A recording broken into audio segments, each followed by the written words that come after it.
Bapa yang baik, kami sangat bersyukur atas penyertaan pimpinan Tuhan untuk setiap kami sepanjang hari-hari yang sudah kami lalui sehingga pada saat pagi hari ini. Itu semua adalah karena anugerah Tuhan buat setiap kami. Tuhan, sebentar lagi kami akan belajar bagian dari firman Tuhan. Memberkati hamba-Mu melalui segala persiapan yang sudah hamba-Mu lakukan ya Tuhan. Biar setiap kata-kata yang keluar dari mulut hamba-Mu itu adalah dari isi hati Tuhan sendiri. Kiranya Ia menguatkan setiap pribadi kami. Dan nama Tuhan akan terus dimuliakan dan ditinggikan. Terima kasih Tuhan, ini doa kami. Hanya di dalam nama Tuhan Yesus kami sudah berdoa dan ucap syukur. Amin. Saudara-saudari yang Tuhan Yesus kasihi, saya awali pemberitaan firman Tuhan pagi ini dengan ada satu ketikan dari seorang pengkhotbah yang saya petik yang mengatakan kita tidak boleh mempunyai pemikiran atau mindset bahwa pelayanan itu hanya di gereja saja dan hanya itu yang akan memuliakan Allah. Itu salah. Karena yang hanya melihat kita melayani itu hanya orang Kristen. Tetapi yang melihat kita kerja di luar sana mungkin lebih ramai orang-orang yang tidak percaya. Dan disitulah mimbar kamu yang sesungguhnya. Amin. Saudara-saudari yang Tuhan Yesus kasihi, hari ini merupakan hari Ahad terakhir. Jangan sebut hari terakhir. Hari Ahad yang terakhir bagi bulan Januari ini. Dan dalam bulan pertama ini, apa yang sudah kita rancangkan? Apa target kita? Apa yang menjadi visi kita ke depan ini? Saudara, ada ramai orang yang berkata memberi impak itu bermaksud memberi warna, memberi pengaruh, atau memberi manfaat kepada orang-orang yang ada di sekitar kita. Bukan hanya di lingkungan kita, tetapi juga kepada semua orang. Ya, siapa yang tidak mau meninggalkan legacy atau warisan yang baik, atau meninggalkan nama baik? Semua orang pasti mau. Itu yang menjadi tujuan dalam hidup kita. Tetapi yang menjadi persoalannya adalah apakah legacy, apakah warisan, apakah impak yang kita berikan itu baik, atau kita memberikan kesan yang tidak baik kepada orang lain. Atau boleh dikatakan bahwa kita ini mendatangkan pengaruh yang buruk. Saudara, baik atau tidak baik pengaruh yang kita berikan itu, semua itu tergantung kepada siapa kita. Siapa yang ada di lingkungan kita. Jika kita benar, maka kita akan memberi pengaruh yang benar. Jika kita tidak benar, maka kita juga akan memberikan pengaruh yang tidak benar, manfaat yang tidak benar. Dan untuk menentukan pengaruh impak yang akan kita berikan kepada lingkungan itu hanya terletak pada pilihan kita. Apakah kita memilih untuk menjadi orang yang benar atau tidak? Nah, jadi saudara, pagi ini saya akan membahaskan bagian firman Tuhan yang berbicara tentang meninggalkan legacy dan impact yang baik. Leaving a legacy and good impact to others. Untuk semua orang yang ada di lingkungan kita. Dan kita akan perhatikan teks dari Mazmur pasal 1 ayat 1 hingga 6 yang berbicara tentang jalan orang benar dan jalan orang fasik. Saya akan bacakan untuk kita. Mazmur 1 ayat 1 hingga 6. Berbahagialah orang yang tidak berjalan menurut nasihat orang fasik, yang tidak berdiri di jalan orang berdosa, dan yang tidak duduk dalam kumpulan pencemooh. Tetapi yang kesukaannya ialah Taurat Tuhan, dan yang merenungkan Taurat itu siang dan malam. Ia seperti pohon yang ditanam di tepi aliran air, yang menghasilkan buahnya pada musimnya, dan yang tidak layu daunnya. Apa saja yang diperbuatnya berhasil. Bukan demikian orang fasik.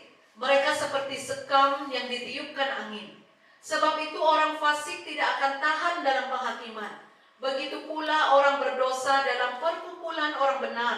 Sebab Tuhan mengenal jalan orang benar, tetapi jalan orang fasik menuju kebinasaan. Saudara-saudara yang Tuhan Yesus kasihi, kalau kita perhatikan latar belakang kepada teks bacaan kita ini, kitab Mazmur ini dia ditulis sebagai doa. Mazmur ini ditulis sebagai doa dan pujian yang diilhamkan oleh Roh Kudus. Ia ditulis secara umum. Untuk apa? Untuk mengungkapkan perasaan mendalam hati sanubari manusia mengenai hubungan antara manusia dengan Allah. Dan kalau kita perhatikan saudara, ada banyak bagian di dalam kitab Mazmur ini, ia ditulis sebagai doa kepada Allah, yang mengungkapkan kepercayaan, mengungkapkan kasih, mengungkapkan penyembahan, ucapan syukur, pujian dan kerinduan. Persekutuan yang erat antara manusia dengan Allah. Dan selain itu saudara, kalau kita perhatikan kitab Mazmur ini, terdapat juga bagian-bagian yang mengungkapkan rasa kekecewaan, rasa kesesakan di dalam batin mereka, kesesakan yang sangat mendalam, ketakutan, kekhawatiran, penghinaan, sehingga membawa mereka kepada seruan untuk menuntut, meminta pembebasan dari Allah. Mereka meminta kesembuhan dan pembenaran oleh Allah. Nah, kalau kita perhatikan ayat bacaan kita tadi ada 6 ayat. Ia merupakan pendahuluan dalam kitab Mazmur ini, yang menjelaskan kita ternyata ada perbandingan kehidupan yang diakui oleh Allah, di mana masing-masing dengan prinsip hidup tertentu, yaitu yang pertama orang benar. Orang benar itu hidupnya pasti bercirikan kebenaran, bercirikan kasih, bercirikan ketaatan kepada firman Tuhan, dan terpisah dari persekutuan dengan dunia. Manakala saudara, orang fasik itu hidupnya mewakili jalan dan nasihat dunia, yang tidak tinggal di dalam firman Allah. Dan karena itu ada bagian di dalam Alkitab ini tadi mengatakan bahwa hidup mereka itu sia-sia. Mereka tidak ada bagian dalam perkumpulan umat Allah. Nah saudara, orang benar itu dikenal dan diberkati oleh Allah. Tetapi orang fasik tidak memperoleh bagian dalam kerajaan Allah, sehingga mereka akan binasa. Berlaku perpisahan di antara kedua jenis orang ini, yang akan ada sepanjang sejarah penebusan sehingga kekal, maksudnya sehingga pada saat ini. Jadi saudara, bagaimana saya boleh meninggalkan legacy dan impact yang baik untuk semua orang? Ayat pembacaan kita tadi mengatakan bahwa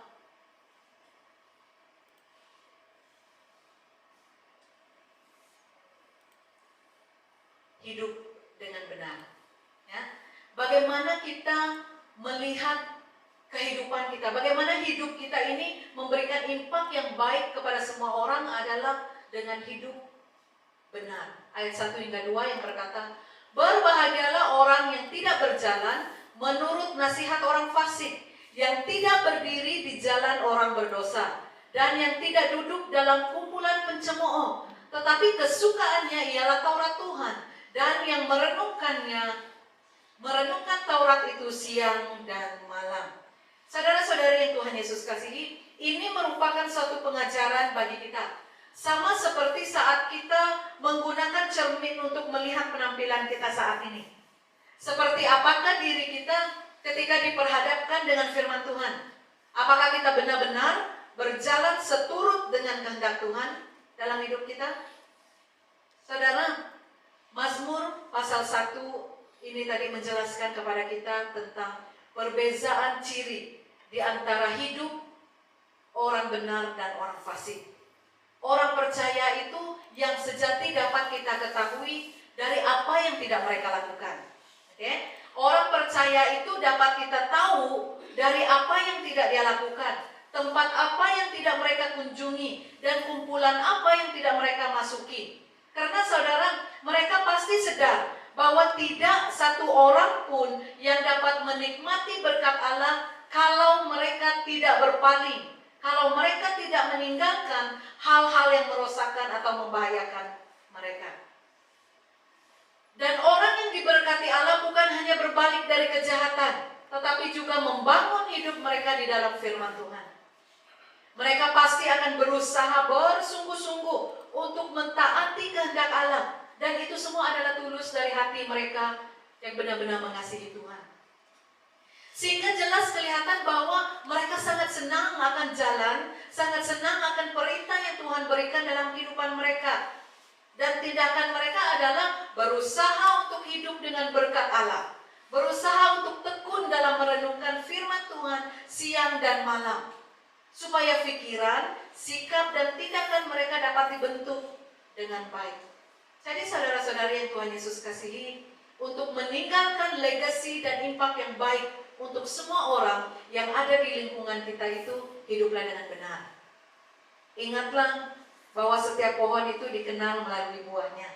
Seperti ungkapan Yesus dalam Lukas 6 ayat 43 hingga 45 yang berkata, karena tidak ada pohon yang baik yang menghasilkan buah yang tidak baik, dan juga tidak ada pohon yang tidak baik yang menghasilkan buah yang baik. Sebab setiap pohon dikenal pada buahnya. Karena dari semak duri orang tidak memetik buah ara, dan dari duri-duri tidak memetik buah anggur. Orang yang baik mengeluarkan barang yang baik dari perbendaharaan hatinya yang baik, dan orang jahat mengeluarkan barang yang jahat dari perbendaharaannya yang jahat. Karena yang diucapkan mulutnya meluap dari hatinya. Dan apa hasilnya saudara? Ayat 3 mengatakan tadi, ia akan menjadi seperti pohon. Pohon yang ditanam di tepi aliran air, yang menghasilkan buah tepat pada musimnya, yang tidak layu daunnya, dan apa saja yang dia perbuat pasti akan berhasil. Hidup orang benar itu saudara, apa saja yang dia lakukan pasti akan berhasil. Karena pohon yang ditanam di tepi aliran air pasti akan tumbuh subur, akan menghasilkan buah yang banyak pada musimnya. Dan ini menunjukkan bahwa pohon tersebut memiliki makanan yang berlimpah, sehingga ada bagian yang dapat disimpan untuk dia bertahan hidup ketika musim kering tiba. Jadi demikian juga kita saat ini. Apabila kita menemukan Yesus Kristus dan menerima hidup yang baru di dalam Dia, pasti kita tidak akan kekurangan sedikit pun. Kita tidak akan kekurangan dalam segala hal, apapun yang kita perlukan dalam kehidupan kita. Jadi saudara, masa sekarang ini adalah masa penantian akan kedatangan Tuhan Yesus yang kedua kalinya. Keadaan hidup itu semakin sulit, semakin timbul banyak konflik, kejahatan semakin bermaharajalela. Semua keadaan ini ternyata tidak pernah terlepas dari pandangan mata Tuhan. Sekalipun manusia berusaha untuk menyembunyikan dosa dan kejahatannya, tetapi Tuhan mengetahuinya. Oleh karena itu saudara, belajarlah untuk membangun hidup yang berkualiti dan yang bermakna, dengan menjaga pikiran, sikap hati kita, agar kita menghasilkan buah-buah kebaikan yang berkenan kepada Allah dan berguna bagi kehidupan bersama. Amin. Saudara-saudari, kita pasti pernah melihat pohon yang lebat buahnya, ya kan? Biasanya setiap kali orang melihat pohon-pohon yang berbuah dengan lebat itu, kalau orang lalu di tempat itu, orang akan berusaha untuk memetik buah itu. Apa yang orang lakukan? Ada yang mengambil buah itu, pohon itu dijolok, dibaling dengan batu. Ada yang menggoncang pohon itu sehingga buah-buah itu jatuh. Saudara, demikian juga dengan kehidupan kita saat ini. Untuk meninggalkan legasi dan impak yang baik itu kepada semua orang memang tidak mudah, ya kan? Harus hidup dengan benar, itu tuntutannya. Dan saudara sadar atau tidak, saat kita sedang berusaha untuk berubah menjadi lebih baik dari sebelumnya, waktu itulah banyak cabaran dan tantangan yang akan kita hadapi. Yang orang-orang akan berusaha menarik kita kembali, jatuh ke tempat yang sama. Dan disinilah saudara dan saya harus bijaksana. Mohonlah hikmat dari Tuhan, agar kita dapat menilai mana satu kehendak Allah, mana satu yang tidak. Karena orang percaya yang sejati itu, mereka tahu apa yang boleh mereka lakukan. Mereka tahu apa tempat yang tidak harus mereka kunjungi. Dan mereka tahu golongan atau lingkungan mana, kumpulan mana yang tidak harus mereka masuki. Karena mereka sadar, saat mereka tidak siap untuk melepaskan semuanya ini, mereka pasti tidak akan mengalami berkat dari Allah. Karena hidup kita ini ibarat pohon. Ada saatnya menanam, ada saatnya untuk bertumbuh, ada saatnya untuk berbuah, dan ada masanya untuk berlayu dan akan mati. Pohon akan tumbuh dan berbuah dengan banyak jika ia dirawat dengan baik, jika ia dijaga dengan baik, sehingga akhirnya ramai orang yang akan suka datang untuk melihat dan menikmatinya. Jadi saudara, untuk meninggalkan legacy dan impact yang baik untuk semua orang itu, hiduplah dengan benar.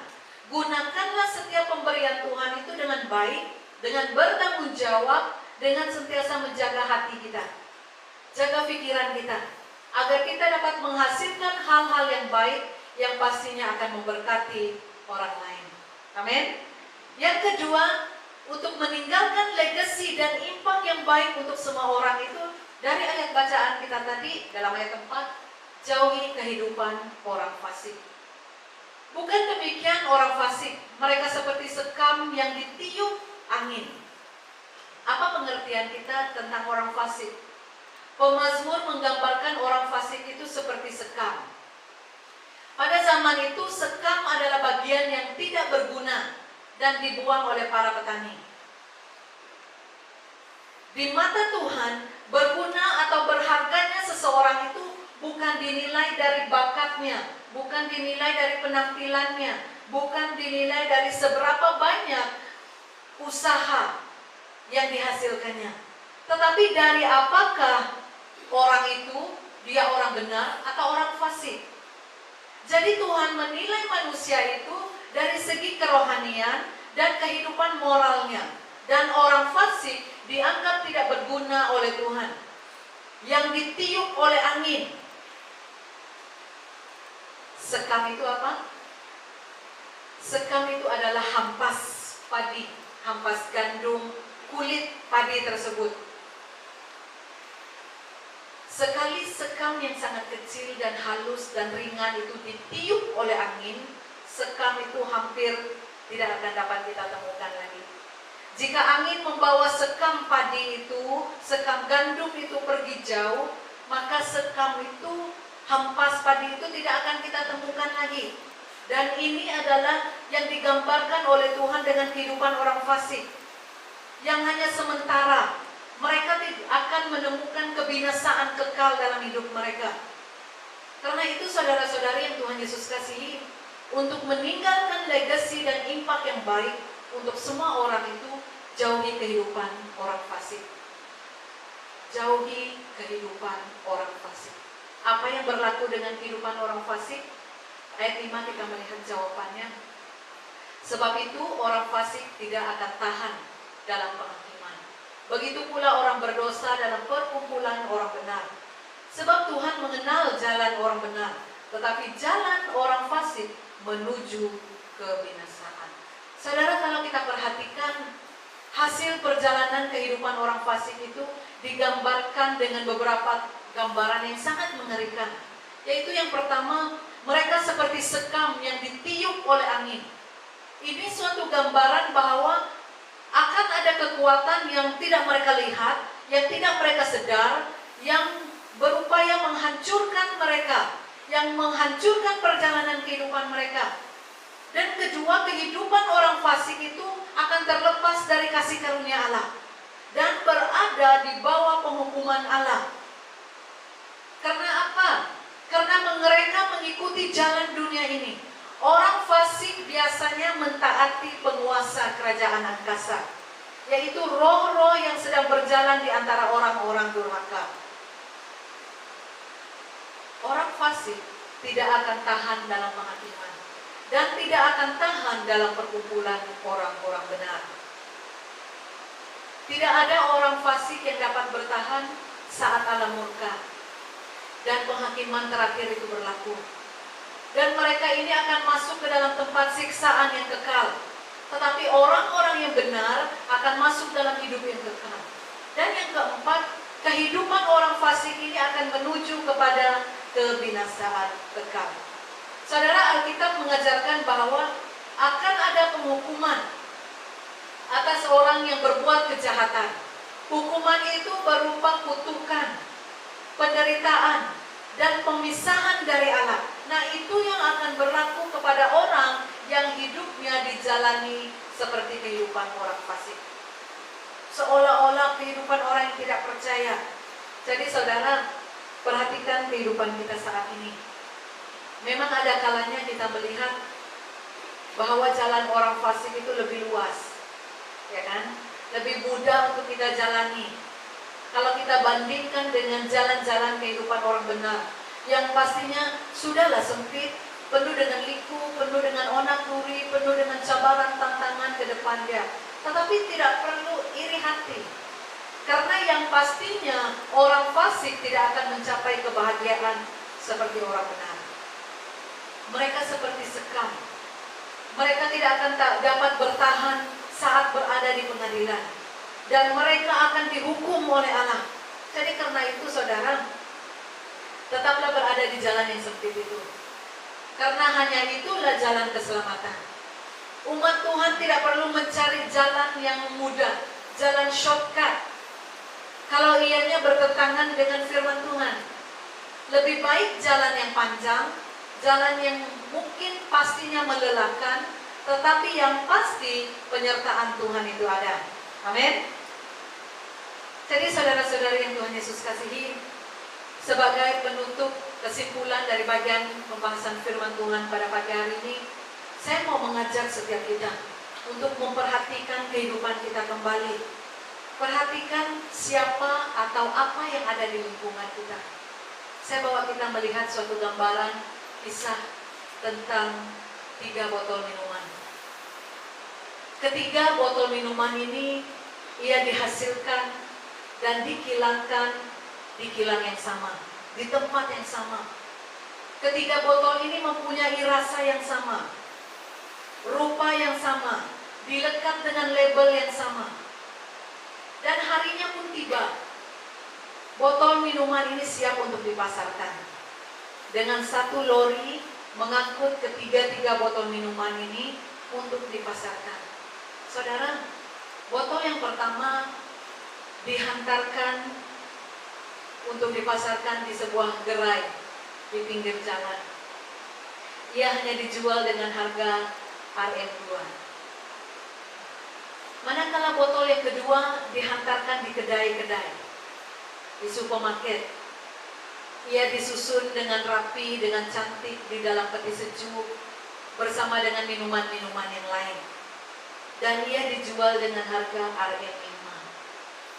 Tetapi saudara, botol yang ketiga ini pula dihantar di hotel-hotel yang mewah. Namun saudara, botol yang ketiga ini tidak seperti botol pertama dan kedua. Ia tidak disusun, ia tidak disimpan di dalam peti sejuk, dipamerkan untuk orang ramai. Tetapi botol minuman ini hanya dikeluarkan jika ada permintaan. Dan pekerja hotel itu akan menuang air dari botol itu ke dalam cawan yang mahal yang berisi ais. Dan harganya akan menjadi RM5 satu cawan yang mahal itu. Dan sekarang saudara, pertanyaannya adalah, mengapa ketiga botol minuman itu yang memiliki harga yang berbeza, padahal ia dihasilkan oleh kilang yang sama, ia dihantar oleh kendaraan yang sama. Bahkan ketiga botol minuman ini memiliki rasa yang sama. Mengapa harganya berbeza, saudara? Jawabannya adalah lingkungan. Lingkungan saudara dan saya akan menentukan harga saudara. Lingkungan ini berbicara tentang hubungan, relationship. Apabila saudara dan saya berada di lingkungan yang boleh mengeluarkan potensi terbaik dari diri kita, maka saudara akan menjadi cemerlang. Tetapi apabila saudara berada di dalam lingkungan yang tidak menanggapi kehadiran saudara, maka kita tidak akan dapat melangkah untuk menjadi lebih baik. Pergerakan kita akan sentiasa terhambat. Jadi ingat saudara, untuk meninggalkan legasi dan impak yang baik kepada semua orang, perhatikan hal ini. Orang yang sama, kemampuan yang sama, tetapi lingkungan yang berbeda, pasti akan menghasilkan nilai yang berbeda. Karena itu, perhatikanlah lingkungan kita. Perhatikanlah sikap atau gaya hidup yang kita pilih. Apakah kita mau hidup dengan benar, meski susah kita hidup dengan benar, atau hidup dengan penuh kefasikan? Tanyakan itu kepada diri kita. Hidup kita ini adalah pilihan. Kita yang menentukan pilihan kehidupan kita. Apakah yang kita pilih itu jalan yang benar ataupun jalan orang fasik? Tanyakan kepada diri kita setiap hari. Amin. Mari kita berdoa. Bapa yang sangat baik, kami sangat bersyukur atas firman-Mu yang sudah kami renungkan bersama pada pagi hari ini. Kami berdoa ya Tuhan, kiranya firman Tuhan ini akan memberkati setiap kami, menjadi dasar di dalam kehidupan kami, dalam kami menjalani hari-hari kami ke depan ini. Tuhan, kami tahu tidak mudah untuk kami menentukan pilihan di dalam kehidupan kami. Saat kami diperhadapkan dengan situasi yang sangat sukar dalam hidup kami berdoa ya Tuhan. Mari Engkau hadir di tengah-tengah hidup kami, memberikan kami pengertian akan jalan yang harus kami pilih dalam hidup kami. Sehingga hari-hari ke depan ini dapat kami lalui dengan baik, dengan pimpinan dari Tuhan sendiri. Tuhan, kami berdoa saat ini menyerahkan setiap jemaat Tuhan ke dalam tangan-Mu. Baik yang bersama dengan kami melalui live streaming, di rumah, di tempat kerja, dimanapun mereka berada saat ini. Mari Tuhan Engkau melawati mereka. Mari Tuhan Engkau campur tangan dalam kehidupan mereka. Tuhan, kami berdoa untuk setiap jemaat Tuhan yang mungkin saat ini berada dalam kelemahan tubuh. Lawati setiap mereka ya Tuhan. Sentuh setiap bagian-bagian tubuh mereka yang sakit ya Tuhan. Baik yang saat ini datang dengan penuh pergumulan, permasalahan. Meski kami sebagai manusiawi, kami tidak mengerti ya Tuhan apa yang Tuhan ingin kerjakan dalam kehidupan kami. Tapi tolong kami Tuhan. Kami percaya ya Tuhan, Engkau akan hadir di tengah-tengah kami. Saat semua pintu tertutup ya Tuhan, Engkau akan pasti membukakan satu pintu untuk kami ya Tuhan, sehingga kami mampu untuk melepasinya Tuhan, dengan kasih anugerah penyertaan dari Tuhan sendiri. Tuhan, kami juga tidak lupa berdoa untuk setiap anak-anak kami ya Tuhan, baik untuk muda-mudi kami, untuk sekolah minggu kami ya Tuhan. Kami berdoa untuk setiap mereka, dalam mereka menjalani persekolahan mereka secara fisikal ya Tuhan, bersua muka, Engkau campur tangan, lindungi, bungkusi mereka dengan kuasa darah-Mu. Keluar masuk mereka ya Tuhan, kami serahkan ke dalam tangan Tuhan. Jauhkan mereka dari sebarang berbahaya, sakit, penyakit, kecelakaan ya Tuhan. Kami serahkan setiap anak-anak kami ke dalam tangan Tuhan. Biar Engkau bekerja di dalam kehidupan mereka. Biar mereka menjadi berkat kepada setiap orang yang ada di sekitar mereka. Bahkan juga untuk keluarga mereka sendiri ya Tuhan. Tuhan, sebentar lagi kami akan keluar dari tempat ini. Pimpin sertai kami seperti mana Engkau hadir menyertai kami sepanjang ibadah ini ya Tuhan. Haleluya Tuhan Yesus, kami serahkan semuanya ke dalam tangan Tuhan. Apapun yang kami kerjakan ya Tuhan, biarlah nama Tuhan akan terus dimuliakan dan ditinggikan. Terima kasih Tuhan, ini doa kami. Hanya di dalam nama Tuhan Yesus kami sudah berdoa dan mengucap syukur. Amin. Ya, terima kasih. Demikian ibadah kita untuk sesi yang pertama ini. Tuhan Yesus memberkati.